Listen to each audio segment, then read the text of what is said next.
बच्चों, संधारित्र के अब हम अंतिम टॉपिक्स के जगह पर पहुंच चुके हैं। 2 टॉपिक और बच रहे हैं इसमें। आज हमारा एक बहुत ही इंपॉर्टेंट टॉपिक है जो बोर्ड एग्जाम में आने के फुल चांस रहते हैं। क्या है टॉपिक? आवेशित चालकों के संयोजन से। मतलब हम 2 आवेशित चालकों को जोड़ेंगे, संयोजित करेंगे तो आवेशों का पुनर्वितरण, मतलब आवेश इधर से उधर कैसे जाएगा और ऊर्जा की हानि कैसे होगी और कितनी होगी। ऊर्जा की हानि के बारे में पढ़ना है और आवेश का पुनर्वितरण, मतलब आवेश एक जगह से दूसरी जगह किस तरीके से जाएगा, ये हमें इस टॉपिक में पढ़ना है। क्लियर है? तो ये आपको चित्र देखो। पहले चित्र में 2 चालक की बात कर रहा हूं, ए और बी की। ये भी ए और बी है। पहले संयोजन से पहले क्या है? पहले जब हमने जोड़ा ही नहीं है तो 2 चालक है हमारे पास, ए और बी। ए के लिए आवेश, विभव, धारिता और त्रिज्या। आवेश, विभव, धारिता, त्रिज्या, ये चारों quantity Q V C R ऐसे करके याद रखना आप। क्या? Q V C R। तो ये 4 क्वांटिटी में 1 लगा दिया। Q1 V1 C1 R1। Q1 तो आवेश है इसके ऊपर, V1 इसकी सतह पर विभव है, C1 इसकी धारिता है और R1 इसकी त्रिज्या है। इसी प्रकार से B चालक के लिए आवेश है Q2, विभव है V2, धारिता है C2 और त्रिज्या है R2। अब इसमें मैंने यहाँ पे लिख रखा है V1 बड़ा है V2 से। ये विभव ज्यादा है इसका और इसका विभव कम है, ये हमें मानना पड़ता है। तो V1 V2 से बड़ा है, ये हमने मान लिया। अब हमने क्या करा, ये तो संयोजन से पहले की पूरा बैकग्राउंड हो गया, संयोजन से पहले। अब संयोजन के बाद क्या होता है? जब हम एक चालक तार से इन दोनों को जोड़ देंगे, जब चालक तार से इन दोनों को जोड़ देंगे तो अधिक विभव जिसका होगा वहां से कम विभव वाले आवेश की तरफ, देखो अधिक इसका था, कम इसका था, विभव देखो, विभव V1 बड़ा है और V2 छोटा है, तो अधिक विभव वाले चालक से कम विभव वाले चालक की तरफ आवेश प्रवाहित होने लगेगा इस तार के माध्यम से। तो आवेश यहां से निकल के यहां जाने लगा तार के माध्यम से। आवेश चेंज हो जाएंगे। यहाँ पे आवेश था Q1, थोड़ी देर बाद यहाँ पे आवेश कितना मिल जाएगा? Q1 dash. यहाँ पे आवेश था Q2, अब इसका आवेश चेंज हो जाएगा क्योंकि इसने आवेश को प्राप्त कर लिया। यहाँ तो आवेश के मान में कमी होगी, यहाँ आवेश के मान में वृद्धि होगी। दोनों का आवेश अलग अलग, इसका Q1 डैश और इसका Q2 डैश। विभव दोनों के समान हो जाएंगे।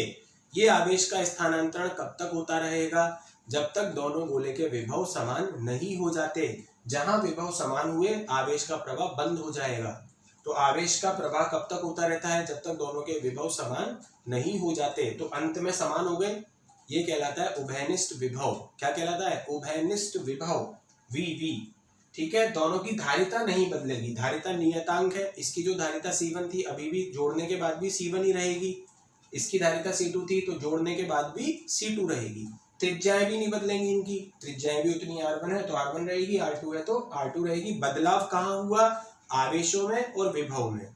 आवेशों में तो Q1 डैश Q2 डैश करना है, विभव दोनों के बराबर करने हैं V, जिसे कहते हैं उभयनिष्ठ विभव। तो सबसे पहले तो हम उभयनिष्ठ विभव ही यहाँ से निकालना चाहते हैं कि इनका जो विभव समान हुआ उसका क्या फॉर्मूला बनेगा।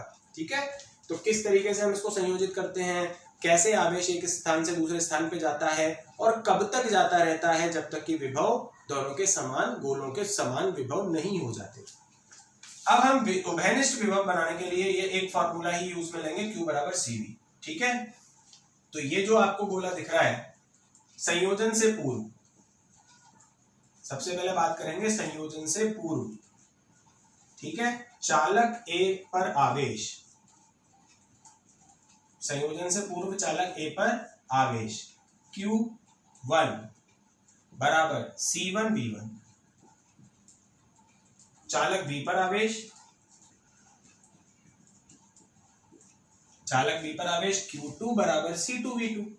इस फॉर्मूले का उपयोग किया गया है, Q2 बराबर C2 V2। अतः कुल आवेश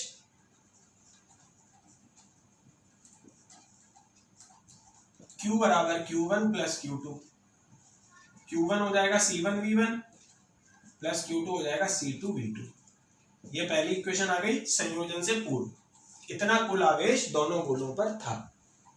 अब संयोजन के पश्चात क्या हुआ वो देखो। संयोजन के पश्चात, तो संयोजन के पश्चात चालक A का आवेश अब हो गया Q1 डैश, चालक A पर आवेश Q1 डैश बराबर C1V। अब इसी फॉर्मूले का प्रयोग होगा पूरे डेरिवेशन में, तो Q1 डैश कितना हो जाएगा C1V, तथा चालक B पर आवेश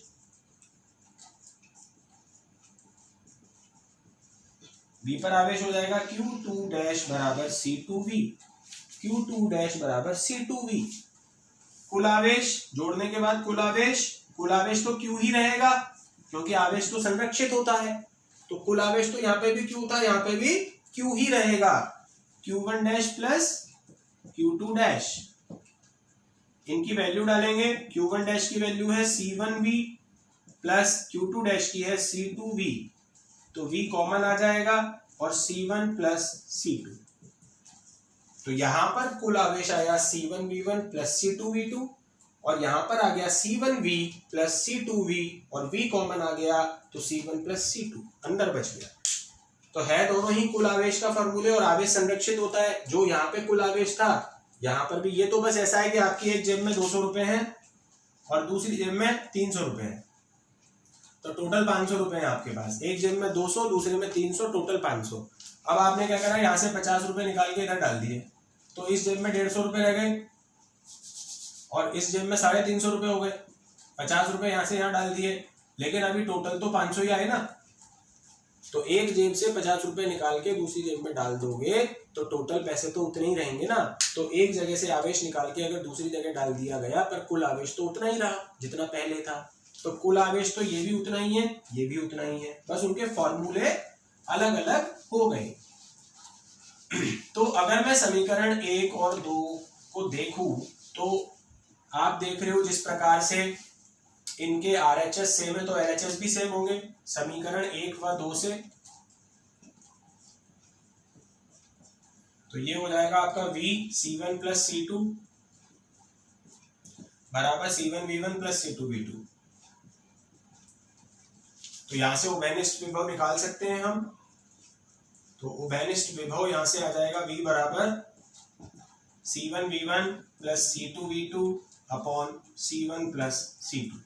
ये C1 प्लस C2 अपॉन में चला जाएगा। ये हमारे पास उभयनिष्ठ विभव का फॉर्मूला आ गया समीकरण नंबर 3। क्लियर है, बहुत इजी है।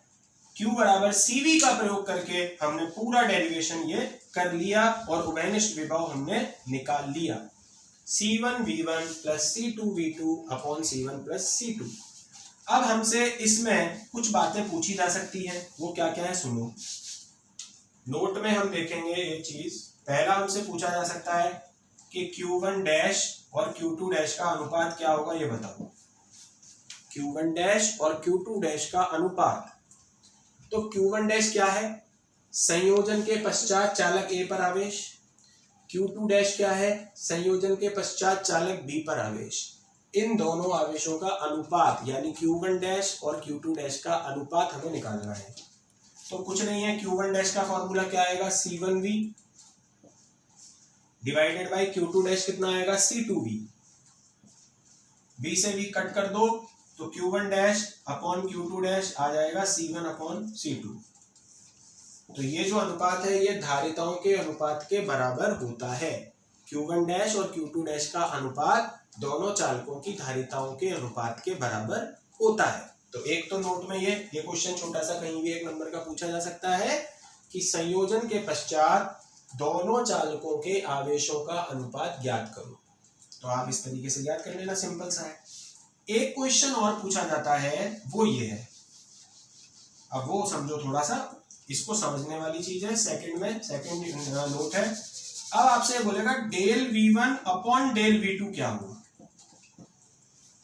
Del V1 upon del V2 क्या होगा, तो पहले इनके बारे में समझो, ये डेल V1 और डेल V2 है क्या। डेल V1 क्या है, ये है चालक A के विभव में परिवर्तन। चालक A के विभव में परिवर्तन। देखो चालक A का विभव पहले कितना था, V1, अब कितना हो गया, पहले था V1, अब कितना हो गया, V। चेंज हुआ ना, तो ये चेंज कितना हुआ, ये है डेल V1। डेल V1 का मतलब है चालक A के विभव में कितना परिवर्तन हुआ। तो चालक A का विभव पहले कितना था, देखो इस चित्र में V1, अब कितना हो गया, V। अब मैंने V1 में से V को क्यों घटाया है वो मैं यहां लिख दूंगा, इसलिए घटाया क्योंकि V1 V से बड़ा है, समझना। इसका विभव बड़ा था तो ये नीचे जाएगा, इसका विभव कम था तो ये ऊपर आएगा। ये देखो ये V1 है, ये V2 है। अब ये V1 तो नीचे आता है और V2 ऊपर जाता है और इनका एक स्थिति में आके विभव कॉमन हो जाता है। ये V2 ऊपर गया, ये V1 नीचे गया और यहाँ पे आके इनका विभव बराबर हो गया। जहां विभव बराबर हो गया वहीं आवेश स्थानांतरण बंद हो जाता है, ये वाली स्थिति। तो विभव बराबर कब होगा? जब इसका विभव तो कम हो और इसका विभव ज्यादा हो। तो V1 कम होता है, V2 बढ़ता है, तब जाके वो एक लेवल पे आते हैं और उसी को हम कहते हैं उभयनिष्ठ विभव। तो इसलिए बड़े में से छोटे को माइनस करना पड़ेगा। ये बड़ा है, ये छोटा है, तो V1 में से मैंने किसको माइनस किया? V को माइनस किया। तो अब क्या होगा? डेल V1 बराबर V1 माइनस V का वैल्यू ये डाल देंगे, C1V1 plus C2V2 upon C1 plus C2। ठीक है, इतनी बात क्लियर कट समझना अच्छी तरीके से। अब ये डेरिवेशन ही रह गया, ये तो हमें समझ में आएगी सारी बात चित्र की। अब इसका डेरिवेशन ही रह गया है।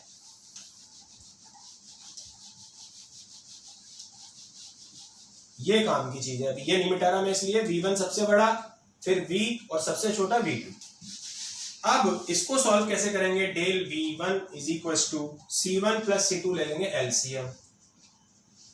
C1 प्लस C2 एलसीएम, तो V1 तो यहाँ अकेला है तो ये इससे मल्टीप्लाई हो जाएगा C1 प्लस C2, फिर माइनस लगाएंगे और ये ऐसे कैसा लिख देंगे C1V1 प्लस C2V2। तो del V1 is equal to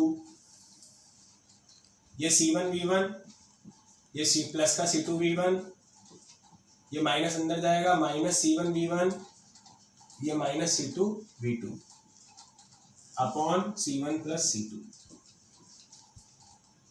अब इसमें से कट क्या हो रहा है? C1V1 कट हो रहा है। इन दोनों में से C2 कॉमन ले लें, अगर इन दोनों में से अगर हम C2 कॉमन ले लें तो अंदर बचेगा पहले प्लस वाला V1 और फिर minus V2 upon C1 plus C2। ये मेरे पास फर्स्ट इक्वेशन आ गई। डेल V1 आ चुका है। डेल V1 क्या था? चालक A के विभव में परिवर्तन। चालक A का विभव पहले कितना था? V1, अब कितना है? V। तो V1 माइनस V, ये यहां से यहां तक जो है ये डेल V1 आ गया माइनस करके डेल V1। ठीक है, तो डेल V1 निकाल, V की वैल्यू हमने यहां से डाल दी, V का मान हम निकाल ही चुके हो उभयनिष्ठ विभव का। इसको निकाल के C1 प्लस C2 एलसीएम ले लिया, तो ये V1 C1 plus C2 minus C1V1 plus C2V2, minus अंदर गया, माइनस का C1V1 माइनस का C2V2, C1V1 से C1V1 कट हो गया, इन दोनों में से C2 कॉमन ले लिया, V1 माइनस V2 अंदर बचा, C1 प्लस C2। अब हम सेकंड स्टेप में निकालेंगे डेल V2। डेल V2 क्या है? डेल V2 है चालक B के विभव में परिवर्तन। अब चालक B के विभव में कितना परिवर्तन हुआ उसको निकालने के लिए देखो, पहले चालक B का विभव V2 था, अब हो गया है V, बढ़ गया है, तो बड़े में से छोटे को माइनस करना है, V माइनस V2। यहां पर भी बड़े में से छोटे को माइनस किया, V1 माइनस V। अब इसमें कितना परिवर्तन हुआ वो निकालने के लिए V में से V2 को माइनस करेंगे, तो ये हमारे पास आ जाएगा डेल V2। तो डेल V2 के लिए फिर हम इसमें V की वैल्यू ये डाल ही देंगे, तो यहाँ पर है C1V1 plus C2V2 upon C1 plus C2 minus V2। डेल V2 is equal to C1 plus C2 LCM आ जाएगा, और यहाँ पे तो C1V1 प्लस C2V2 बचेगा, और यहाँ पर माइनस का V2 C1 प्लस C2 बचेगा। अब देखो आगे की कहानी। तो अगर हम अब इसको सॉल्व करें तो del V2 is equal to हमारे पास आ जाएगा C1V1 plus C2V2, C1V1 plus C2V2 minus V2 अंदर जाएगा तो माइनस C1V2 पहली टर्म, माइनस C2V2 दूसरी, minus C2V2 upon C1 plus C2। अब ये है C2V2 पॉजिटिव, ये है C2V2 नेगेटिव, कट हो जाएगा, तो del V2 is equal to, इन दोनों में से C1 कॉमन आ जाएगा, या V1 minus V2 upon C1 plus C2। Equation number आ जाएगी आपके पास सेकंड। तो फर्स्ट में डेल V1 आ गया, सेकंड में डेल V2 आ गया, दोनों का भाग लगाओ, अनुपात आ जाएगा। आपको del V1 upon del V2 ही तो निकालना था, इन दोनों का भाग लगाओगे तो पहले देखो ये वैल्यू आएगी पूरी C2 V1 minus V2 upon C1 plus C2, और भाग लगाओगे डेल V2 का, तो डेल V2 का भाग लगाओगे C1 V1 minus V2 upon C1 plus C2। तो ये देखो बाकी सब कट हो रहा है, ये पूरा कट हो जाएगा, ये पूरा कट हो जाएगा, केवल C2 अपॉन C1 बचेगा। Del V1 upon del V2 क्या बचेगा, C2 अपॉन C1। इसको हम C1 अपॉन C2 इनवर्स भी लिख सकते हैं। उल्टा कर दिया ना, तो उल्टा का मतलब मैंने पावर -1 लगा दी, जब मैं इसको उल्टा करूंगा तो -1 पावर लगा सकता हूं। तो ये हमें प्रूफ कराया जा सकता है, डायरेक्ट लिखा हुआ आता है उत्पत्ति करो, तो ये फॉर्मूला दे देते हैं, या फिर ये लिखा आता है सिद्ध करो कि दोनों चालकों के विभव में परिवर्तनों का अनुपात उनकी धारिताओं के अनुपात के व्युत्क्रम के बराबर होता है, उनकी धारिताओं के अनुपात के व्युत्क्रम के बराबर होता है। तो इस तरीके से हम पहले डेल V1 निकालेंगे, फिर डेल V2। ये ध्यान रखना, डेल V1 निकालते समय V1 में से V को माइनस करना है, डेल V2 निकालते समय V में से V2 को माइनस करना है। फिर जब दोनों आ गए, डेल V1 भी आ गया, डेल V2 भी आ गया, तो इनका अनुपात निकालेंगे, भाग लगा के ऐसी क्वांटिटी आएगी सब कट जाएगा, केवल C2 अपॉन C1 बचेगा। इसको इनवर्स करके लिख देंगे C1 अपॉन C2 इनवर्स। तो ये एक हमारा उत्पत्ति हो गई। तो इस तरीके से अभी हमने इसका आधा पार्ट पढ़ा है इस टॉपिक का, आवेशों का पुनर्वितरण। अब ऊर्जा हानि वो हम अगले वीडियो में पढ़ेंगे कि कैसे होती है, उसका फॉर्मूला कितना होता है। आपको ये आज ही कम से कम 2-3 बार लिखना है, इस डेरिवेशन को पूरा वीडियो देखना है ढंग से, और इसको 2 बार तो लिखो ताकि ये आपको अच्छी तरीके से लर्न हो जाए।